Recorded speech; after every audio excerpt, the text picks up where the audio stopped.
Vraiment que je ralentisse à la salle et que je dorme mieux. Tu dors mal, tu récupères mal, tu stagnes.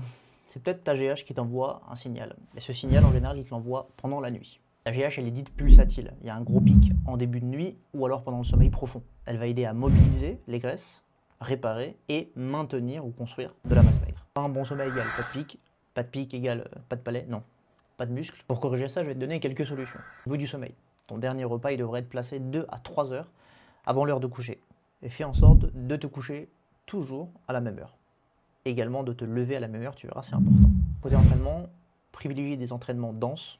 Choisis des exercices polyarticulaires où ta marge de progression est plus élevée. Tu peux coupler ça, si tu aimes bien, 1 à 2 fois par semaine avec des séances de HIIT ou d'intervalle training en cardio. Retiens un truc, l'intensité brève et contrôlée sera toujours plus efficace que des efforts longs et plutôt mous. Répartis tes glucides principalement autour de tes entraînements ou autour des périodes où tu as besoin de faire des efforts intenses et évite les gros shots sucrés après une certaine heure ou proche du sommeil. On en a parlé un petit peu tout à l'heure, mais l'heure de lever, c'est très important. Expose-toi le plus rapidement à la lumière du jour.